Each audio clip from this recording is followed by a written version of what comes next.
Hey there, I'm Dr. Jill Wener. I am a physician, a meditation teacher, tapping practitioner, author, and aspiring anti-racist, which requires constant self-examination and learning and willingness to be wrong. And I'm so excited. I have here Dr. Susie Lopez here. Susie is an assistant professor in the Division of Hospital Medicine at Rush Medical Center, where I used to work. And she's also the division in the Division of Community and Global Health Equity, both in the Department of Internal Medicine. She has a degree in Latino Studies from the University of Michigan, and she completed medical school at the University of Illinois in Chicago and did her internal medicine training at Rush. She's passionate about recruiting and training learners to meet the needs of Chicago's diverse patient population. She serves on the Executive Admissions Committee and its diversity work group for Rush Medical College. As a resident at Rush, she became involved in diversity and inclusion efforts, and as faculty now serves as the diversity officer for the Rush Internal Medicine residency. She seeks to support learners who identify as underrepresented in medicine as the diversity officer and as a faculty advisor to the Latino Medical Student Association. Susie, thank you so much for joining. So happy to have you here. Thank you. I'm excited, nervous, excited. Awesome. I promise. This is funny because I'm like, I promise I'm not scary, but that's what I used to tell. That's what I used to think with my med students. And I think they were all scared of me. This was my like pre-meditation days, and I was known for being pretty intense. So that changed once I started meditating in 2011. But I was like, I don't understand it. I'm so nice. Anyway, so hopefully it will be a lovely experience. And it's so interesting because you were at the institution where I was, and I left in 2015 and you started 2016. So we did not overlap at all. Yeah. But you've already accomplished so much, and my former colleagues there rave about you and have said such wonderful things. So I'm just really so excited to start really continue having the discussion about diversity, equity, and inclusion in healthcare. And in medical education, because it's I think a lot of people don't realize, a lot of non-minority people don't realize how much systemic racism there still is and continues to be within healthcare on the like patient care side, but then also in the recruitment and healthcare professional side as well. Yeah, definitely. I actually caught up with Grey's Anatomy last night, and I love Shonda Rhimes. So she actually had one of the characters, Jackson, came from like, he's biracial and he comes from a very wealthy family, but he actually leaves to actually, because of COVID, goes to back to Boston to kind of like he wants to try and revamp the entire medical system because of all those systemic injustices that he just didn't realize were impacting his community so much. So it's just interesting to finally see, and very exciting to kind of see it come to the forefront. Yeah, absolutely. Gosh, I watched randomly one episode of Grey's Anatomy last month when I was in Chicago visiting my niece and nephew and my sister. But haven't seen it in years. It's season like 17 or something. So I'm glad they're addressing this. So can you talk a little bit about your background? And I remember you've said that you sort of ended up in this role a little bit by accident. So can you share a little bit more about your background and? Yeah. So I think, and this is why I like to talk to a lot of students, especially from who identify as underrepresented in medicine, because one, they don't see a lot of people that look like me in my role, but also sometimes you see a doctor and you're like, oh my gosh, you're so accomplished. And they think that success is like a linear process. When in fact, I was just like, no, I had my own struggles. So, at undergrad, I went to the only out-of-state medical school that I had applied to, which was Michigan. My family was not happy about it. I knew I wanted to be pre-med. I had some own personal issues. So I had some trouble processing the sciences and the math. And I got to the point where my advisor was basically saying, you probably shouldn't apply to medical school. You need to switch careers. You need to switch out. So I had to decide, I was like, okay, so I'm the first person in my family to go to college. I'm not going to go back home without a degree. So what did I really enjoy? And what did I do well with? And that was Latino studies. And so I still kind of tried in the background to take a science course or two. But I focused on the Latino studies, and it took me a little longer. I did the 5-year program. And so I absolutely loved it. I learned about, you took courses within the Department of American Culture. So I learned about Asian American culture, African American culture, the history. And so it was really eye-opening because I knew about my culture, but I didn't know about everyone else's culture. Mm-hmm. And just to hear a lot of commonalities of the different, I guess, institutional issues that these groups deal with. And so then afterwards, after I graduated, moved back home to Chicago and decided, I was like, okay, do I really want to do medicine? I need to figure this out because I know it's going to be a huge commitment and I'm going to have to figure out how to take those classes in order to get there. And so I took a part-time job at Lurie Children's doing research. And within like the first week, I was like, yes, I absolutely love this. I got clinical exposure, I got quality improvement exposure. And so I basically, that part-time job turned into a full-time job, which then in the evenings after work, I would go take those courses at one of the universities here in the city. So it took me a while to finally finish those prereqs and then finally apply for medical school and then get in. Well, actually apply for medical school, get offered a post-bac position. And then that was a 1-year post-baccalaureate program and then do medical school. So it's a very roundabout way. But when I say that things are very, I wouldn't say serendipitous, but it's just interesting to me that everything that I went through, going through Latino studies and then medicine, and then having it all kind of come together now in the work that I do with the students, with the community, it's kind of one of those things where someone had asked me about a year ago at one of the protests, the White Coats for Black Lives protests. They're like, oh, I thought you wanted to do a fellowship. I was like, you know what? I'm where I need to be. I feel like I'm at where I need to be. I love that. And I didn't know that about to go from having difficulty processing math and science, which is all you have to do for pre-med. I mean, that's literally all you do. And then getting that advice from and that might have helped you then do it later and get better grades or however, but like to then say, I don't care, I'm going to do it anyway and make it happen in your own way. That's just such a testament to your perseverance and passion. I think that's so impressive. Yeah. I think, it's interesting because in my mind, I was like, I just had to do it. And it was really hard. I'm not going to lie, it was hard. But I think it also gives me an opportunity to tell students who maybe are struggling or having concerns about applying to medical, being like, or even when I sit on medical school admissions, I tell my colleagues, I was like, you would never admit me. You would never admit me, but I'm here and I'm going to advocate for those students that, maybe they had bad grades, but maybe they also had to work. Maybe they didn't have as many volunteer opportunities because they had to work and help support their families. So it's trying to be very holistic about the approach. Yeah.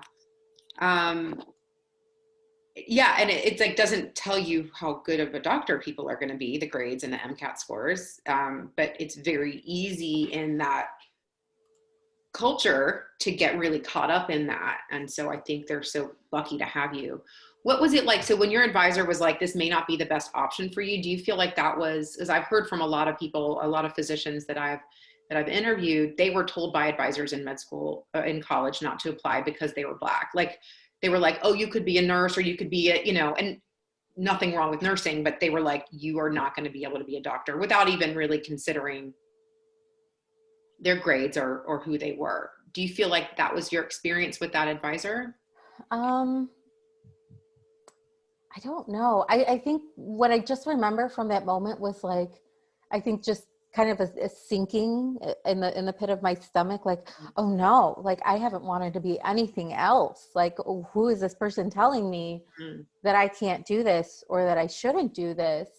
And just kind of leaving thinking, one, being angry, being very disappointed, but I think, I mean, my grades were really bad. It was like, I think I left, my science GPA was like a 2.7.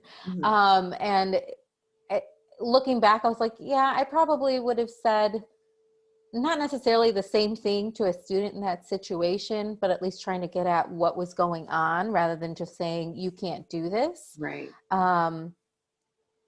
So I think that looking back on it now, I think there's some understanding as to why they were saying it, but also anger in the sense that, like, why would you just go ahead and say that without actually digging into why that was? Right. Right. That's a very interesting and nuanced approach to it. It might have been good advice, maybe, but also, like, why didn't they try to help you? Right. Yeah. Or even ask about, you know, the background stuff of what was going on, or anything else. It was just very much, this is, I guess, it was a very paternalistic approach. I know it's best for you. This isn't for you. Yeah. And I feel like I don't see a lot of, I mean, granted, okay, I should state this, that I, like, went to college from 95 to 99, and I haven't been to college since then. But, like, I feel like from my story and other people, there's not a lot of advocacy for these pre-med students who are trying to go through this. It's like, oh yeah, this, that. But, like, if you're not making some ridiculous grade point average, which for anyone listening who isn't in medicine, like, you're kind of expected to get, like, at least a 3.5 probably in your science courses. I mean, I don't know what they're saying now, but, like, yeah, I mean, the number that I'm hearing from undergrad students, or even I have a younger cousin who wants to be pre-med, and she's like, yeah, they told me if I don't have a 3.7, I shouldn't even consider it. And I was just like, a 3.7? God. What? Like, that's almost near perfect. How does anyone do that? Right. And then that determines your worthiness as a human being and as your ability to help other people as a doctor. Of course, when you're, 19 years old and taking organic chemistry classes. So yeah. So anyway, so for anyone listening, who hasn't been through the pre-med process, it's really grueling, and you're kind of told you're kind of just beaten down from the very beginning. I feel like at baseline, as a in any identity. So then adding to that any sort of marginalized identity is going to just multiply that or exponentially increase that. So, and it's so interesting because I was a religion major in college. I was pre-med in college, but, like, I was like, and so I ended up doing much more, obviously I don't practice anymore, and I do meditation and tapping in addition to my anti-racism work. So it's always interesting to look back and knowing that you did Latino studies and that now that's become such a part of what you're doing as well. Yeah. No, it's, I guess the way I would say it just feels like it's come full circle. Yeah. So how did you get, as I really want to make sure we talk about why what you're doing is so important and why there's such a need for the work that you're doing in medicine and in diversity, equity, and inclusion and anti-racism. Can you talk about, if you're open to it, some of your experiences going through your medical training? Because at Rush, I mean, I taught there for 10 years, and I felt like it was very diverse in terms of there's a lot of Indian students and some Pakistani students, which I loved, and residents. Maybe more in terms of in residency, maybe less in the terms of the medical school. In the residency, very few Black residents and very few Latinx residents. There were some, but, like, it was majority white and South Asian. So can you maybe talk a little bit about your experience in your training? Yeah. So I think I was lucky to go to the University of Illinois at Chicago because I felt like it was almost our own little diverse bubble. Lots of non-traditional students. I mean, my classmates that we kind of clung on to, I mean, some have had marriages, divorces, they had kids, previous careers. And so that was the kind of group that I held on to because I had my previous career in research. Yeah. And then, so I felt like that was kind of a bubble. And then when I went on to residency training, I think I kind of left that comfortable bubble where I saw people from all different walks of life. But I didn't notice it right away. And I think that's one of the really nice things about Rush is that I didn't realize I was one of the only Spanish speaking residents or one of the, I wasn't the only one in my class, but it was, I wasn't the only Latino person in my class, but it was one of those things where I was like maybe late into intern year. It was like, oh yeah, you're like one of 2 or 3 people in the entire 3 classes that speak Spanish. And I was like, really? Oh, yeah, that's true when you began to think about it. And I think after that, it was one of those things where like I wasn't so much, I had gotten the hang of the institution, the electronic medical record, and you go from focusing on that to just kind of opening your scope to kind of taking in everything else, not just the patients, but like the environment. And I think that's when I started to notice that there were lots of moments where maybe I was confused for, and maybe as a female physician, you can attest to this, but you can get confused for a nurse. That happened quite a bit, but I was in a women in medicine conference and sitting with one of my co-residents, and we were in a workshop and we were talking about differences of microaggressions and intersectionality. And I was just like, well, I understand that sometimes you all get frustrated because you may be talked down to because you're a woman in medicine. I was just like, but I'm a woman of color in medicine. I don't just get confused for the nurse or for the x-ray tech. I walk into a room, I may be wearing my white coat. People are asking me to remove their tray. When are they getting their meal? Am I here to clean their room? And I have to just say, I'm your doctor. And so luckily I haven't had a lot of issues with faculty or anyone that I work with kind of initiating any of those microaggressions where they're mistaking me for someone else. It's been very rare, but mostly it's from the patients and families. And the reality is they just don't see people like us in that role. And so you just have to reinforce it as much as you can. Because like from white women, you're going to hear like, they called me nurse. And like, I'm not the nurse. I am wearing, and that's where it ends completely. I've never gotten mistaken for anything else other than a nurse. And for people who aren't asking the questions and like asking people what their experiences are, white people, we'll never know that it's frustrating. And again, nurses are amazing. It's just frustrating when you're expected to be one thing versus another based on your identity or your how you pass, your how you look in the world. But yeah, there's so much more. So can you maybe talk a little bit about some of the things that may not be seen by white folks in the medical system and the healthcare system that you see that it's important for people to know about, and what these big problems are and why the work you're doing is so important? Yeah. So, I talked a little bit about kind of the microaggressions or the misconceptions that people have of me when I walk into a room. But there's also misconceptions. It's a two-way street. It can go the other way around. And so there's also misconceptions that we may have about patients. And so it could be, and this has kind of been in the media as well, talking about, and I know we've definitely been talking about it in the medical community, but the differences in care between one group of patients, white patients, Black patients, Hispanic patients, Latino patients. We call that disparities. And it's just been, especially with COVID, it's just kind of those differences or those disparities have been there for decades, centuries, but we didn't see it, or at least the general population may have not seen it until COVID, when we saw massive amounts of Black patients in Chicago being affected by COVID, and then it was Latino patients.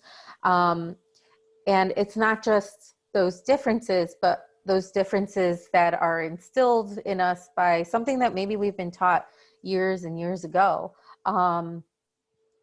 And so one of the examples I like to give is Dr. Sims, who was considered the, I guess, the father of gynecology.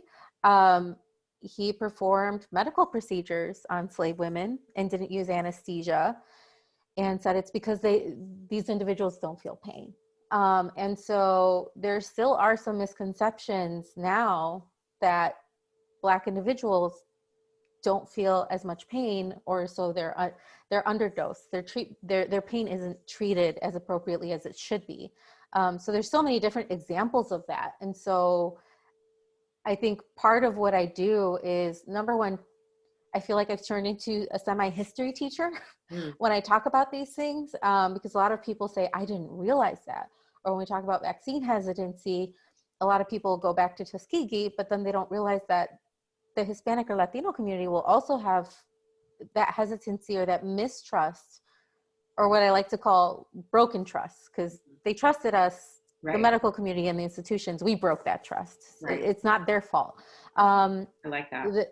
And so I talk, people don't know that there were mass sterilizations of women in Puerto Rico or in the South, or even now more recently with the women who were in ICE custody who had unconsented medical procedures, and some of them don't know if they're sterile or not. So it's a lot of those things that have been so ingrained in the history of medicine that we don't give it a second thought. We don't question it. And so that's part of the work I do, to make sure that we're questioning it so that we can make sure that people are getting the care that they need to get. And then making sure that we are making that learning environment for the students, for the residents, for the faculty as welcoming as possible, and making sure that if there is a microaggression, if someone does say something that's inappropriate, calling them out. I will tell residents, feel free, this is something I'm working on, feel free to call me out. I will not take offense to that. But also know that I will also give you constructive feedback if I see you doing the same thing. I love that. I love that. So setting that culture right off the bat, so that everyone feels like they can. And do you feel like people, because there's still the power dynamic, like you're a woman and you're a Latina woman, yet also you're their boss. And so do you feel like, do you feel like there's been a two-way, and maybe you're just like, you're very aware, so it's possible that you're actually not committing microaggressions, but do you feel like, because the power dynamic is always there in some way, how has that been in terms of like playing out? So it really depends on the way, and for those of you at home, usually when we start on service, or we start a set of 2 weeks with the residents and medical students, we're told, make sure you let them know what your expectations are. And I make that as part of my expectations, my like one sheet of expectations. Towards the end, I was like, look, I don't know everything. You don't know everything. That is why we have specialists. If we're running around in circles, we're going to call someone for help. I am working on this, and I am happy to receive that feedback, because we all have it. And then I'll give like an example of a microaggression that I committed. Like I was talking to, a friend, and I made a comment about how, we were both Mexican, and he said, no, I'm Ecuadorian. I was like, well, that's an assumption on my part. It happens. We all have bias. We all do it. We all do it at different levels. We just need to be very conscious of it. So kind of giving that example of how like, I even do it, guys. It's totally okay. It happens, as long as you're learning and kind of working towards understanding what that bias is and addressing it and trying to not necessarily reverse it, but kind of be very mindful about it. That is the goal, as long as they're being mindful about it. And so far, I would say they've been pretty receptive. I still sometimes feel like they hold back when I do that feedback session, like at week 1, at the end of the first week, at the end of the second week. But I also specifically ask about it. Not just what feedback do you have for me? How can we help you grow? But also, do you have any specific feedback for me in regards to the learning environment, in regards to any microaggressions? Because if you don't ask it, they're not going to tell you. Yeah. That's a really good point. And it's so like something that I didn't even consider. to talk about. I left medicine in 2015, and I didn't really start paying attention to any of this until after I left. And so I look back like with my head in my hands, knowing like with compassion because I just was ignorant. You know, it's not, I don't want to say I didn't know better, because I should have known better, and I should have, but I wasn't yet at that point where I did. And I'm quite sure I microaggressed a lot. And even though I thought I wouldn't have been doing that.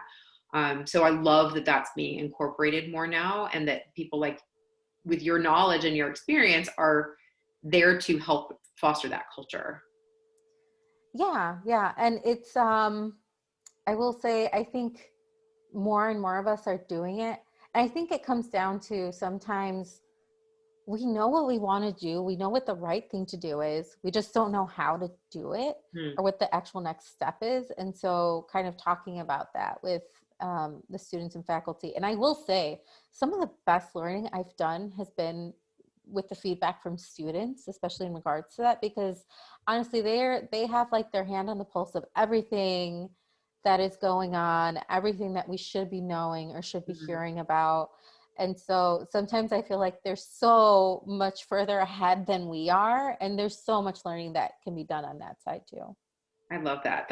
It's so refreshing to hear that the youngsters are, I love that word. And I have a friend who, she actually worked at Rush with me, and she grew up in Puerto Rico, and she speaks like perfect, like her English is amazing. And she's like funnier than me in English, you know, like she's just like, but she occasionally would say words where I was like, eh.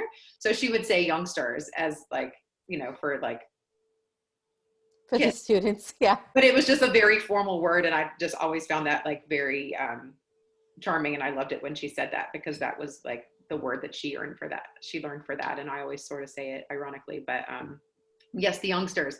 So that's amazing. So what still needs to be done, and what are you working on now? I mean, you're wearing a lot of different hats within the DEI space, in your work. What lights you up the most, and what needs to still be done? Yeah.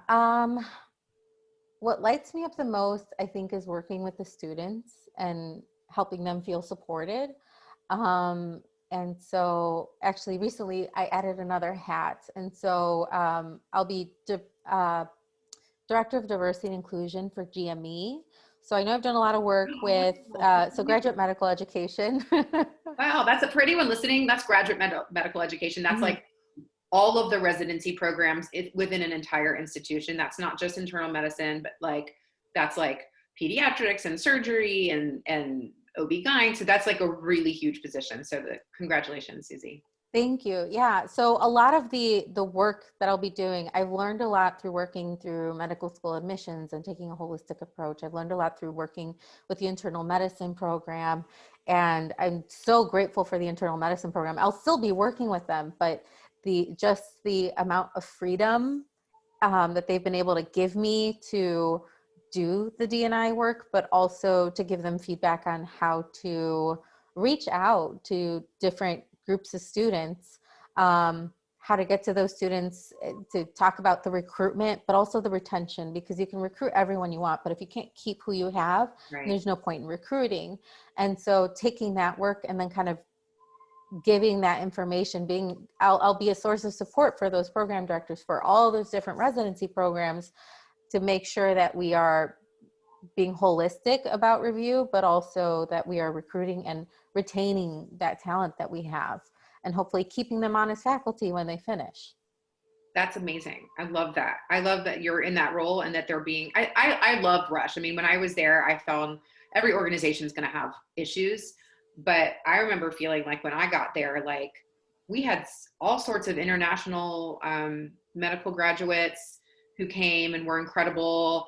And I just felt like it was the least white space I had been in medicine, even though it was still very white. Like, I just felt like, and it was different percentages of underrepresented minorities, but I felt like I just met so many different people from different places and different backgrounds. And I love that they're giving you, because a lot of people get put in those roles and they don't get any resources, and they don't get any freedom to do what they think needs to be done. Yeah, no, I'm very grateful. There's, we definitely went through the job description. There's definitely things that we're going to be doing on that end or continuing, but I think it'll be exciting to see how the work with the individual residency programs is going to go. It's a little nerve-wracking, especially considering I think when we talk about that hierarchy, being able to advise those program directors, but also knowing that I'm a younger female Latina who is going to be coming in and being like, how can I help you? I'm hopeful that everyone will be receptive, and I'm just excited to see what we're able to do for all of the programs. Yeah, and I'm just thinking after this conversation, or as we have this conversation, it's becoming more clear to me the opportunities lost so early in the process with college students. Why the system looks so white? Why it is because it's so. Can you talk a little bit about like the systemic things that are in place right now that are keeping everything more in the status quo?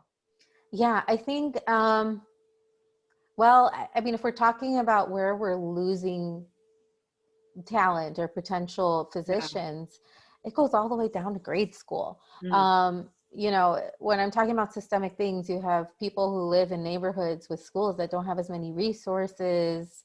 They don't see people that look like them in these roles.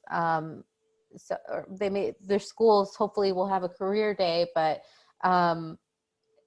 they may not have access to those opportunities to go see doctors, to go to the anatomy lab, through programs like what we call pipeline or pathway programs, is the term we're using now.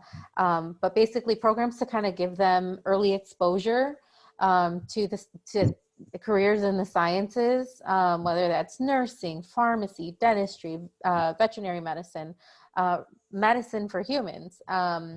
They don't get those opportunities, and so we lose people through that leaky pathway. And then same thing in high school. Those students go on to different high schools that may not have the same resources. Students are told, even at the high school level, they may be working by that time to help family out, but they'll be, they may be told you shouldn't go to college, or maybe just go to community college. Community colleges are great. Just sometimes students don't always make it out into the university level or finish their pre-medical prerequisites to get to the point where they can apply. They may not have access to those same opportunities. If one individual's family is very wealthy and that person can take an unpaid internship, that person who has to work to help support family or themselves doesn't have that opportunity, doesn't have that luxury. And then you get to residency, or even medical school, where you're taking out so many student loans, and on top of it, still paying for exams and licensing. It's just, one, it's a very expensive career. It's a very long career. It's very grueling.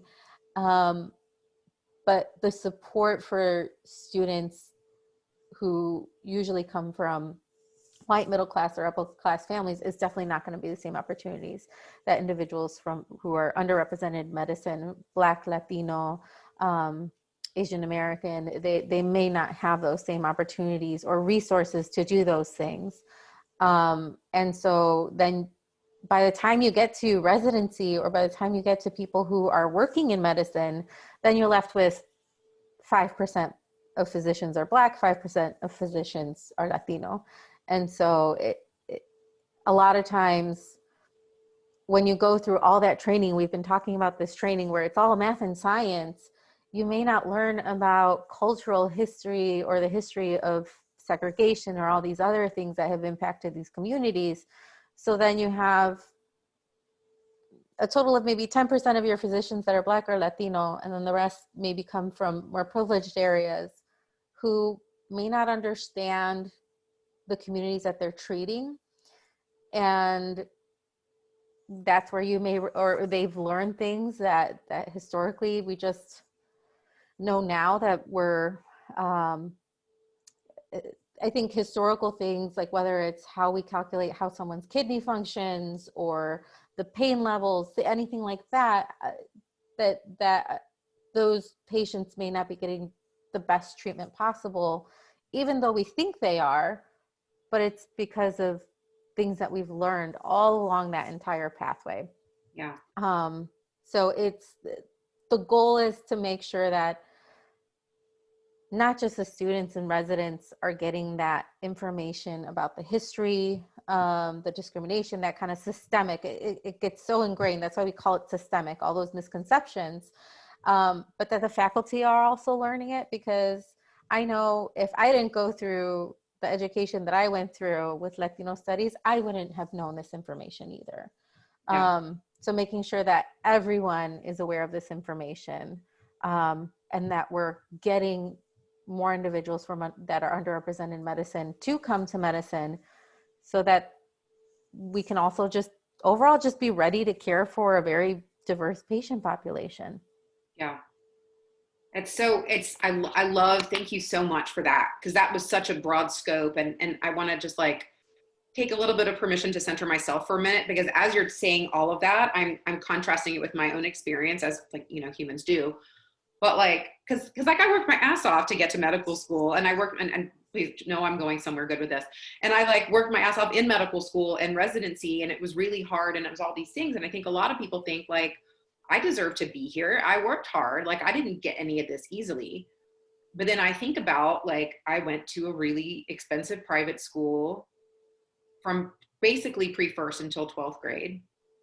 I grew up in a family of doctors. I was expected to go. There was never any question of me going to college or not. Like that was just something that was going to happen. And for generations in my family, it had been happening. My parents were able to pay for an SAT prep course. I don't even know if they're using SAT anymore. It's maybe ACT now, but SAT prep course. I went to college, a private university that my parents paid for. I worked really hard, but like I did some work. I did work while I was there, but it wasn't like my life depends on this. It was like for extra spending money. Took an MCAT prep course. I'm going through as a white woman, so people aren't like, oh, you shouldn't, like there's all this stuff. And I'm not learning. I was a religion major, but I didn't learn what life was like for people. I was at a college that was mostly white people. I didn't learn any of the stuff that you're talking about. And then we get to medical school, and I did have some debt, but like I didn't come in with debt. And so all those steps along, it doesn't take away from my own lived experience there, but it's very easy for white folks to just be like, what do you mean? Med school's hard, get over it. Or like, oh, and because of my family doctor connections, I was able to get a really great like summer job, or a family friend let me work with him for the summer so I could like have experience, and he wrote me a letter of recommendation. So like that stuff too, it's like the connections and all that. So I'm trying to like put the pieces together, or like really, really hammer home what you're saying, is that it's like it's a totally different lived experience, even though some of the steps might look the same. And we don't realize that as white people. Is that? Yeah. Like the steps are still the same. You still need to go through the same training. It's just some people have more resources, some people have more support, and also may not have to deal with, their family being impacted by systemic racism, Right. or they themselves having to deal with racism or microaggressions. It's still the same process. That I guess the quote that I've heard a lot this pandemic has been, we're all in the same storm. We just all have different boats. Ooh. Some people have cruise liners. Some people have little rowboats. It's just everyone has something different that they're dealing with. Yeah, absolutely. And I think the way you've described the whole process, and how it starts so early, and like what's expected of you, and what's shown to you and what you see and experience. It's just, because a lot, you hear like white men, oh, it's not fair, like I'm getting persecuted against. No, you're not. You're not. You have been given everything. Now, okay, I shouldn't say that, because a lot of people have had, even as a white person, I've had like a very easy experience in terms of getting to where I've gotten, in terms of what life has provided for me. Like I've still had to work hard. There are people who come from backgrounds where they didn't have, a white man he's the first person to go to college and all those things. And also he could see white men in positions of doctors, and he could see white men in positions of everything. And also he was a white man, so therefore wasn't, was more often selected and not what's it called? Like persecuted in any way. So, so I think a lot of people get like, oh, well, I'm a white man, so therefore I'm never going to get consideration for any of these things. And I just find that something that needs to change. Yeah. It's more so, I guess it's, how do I put it? I guess it's an issue of like meritocracy, like who merits, who earns, right? What should be there. And the reality is, when you look at hiring practices in any business, men will apply, white men especially will apply to positions. Maybe they don't have all the requirements that are listed on that job description, but they will go for it. Whereas women or any person of color maybe will be like, maybe I should do this before I apply to this. Maybe I should get this. I don't quite have it. They'll be a little less likely to immediately apply for that position. And so now that I think people are, dealing with their imposter syndrome or their imposter phenomenon, where like they are qualified. The issue with imposter syndrome is people are qualified, or they have great potential to meet those qualifications, but it's getting in their way because they have self-doubt. So people are starting to recognize that maybe they have it, or they're figuring out how to get over it. And so maybe they are the more qualified candidate. And so if someone else gets passed up, the white male gets passed up for it, they've always gotten used to maybe getting that position, but maybe aren't aware of all the qualifications that the other person may have. Yeah, absolutely. Well, gosh, this has been incredible. And thank you for sharing your experience and your perspective, and has given me a lot to think about and process as well. I know you're not like an entrepreneur out in the world, like doing, like come to my website for this.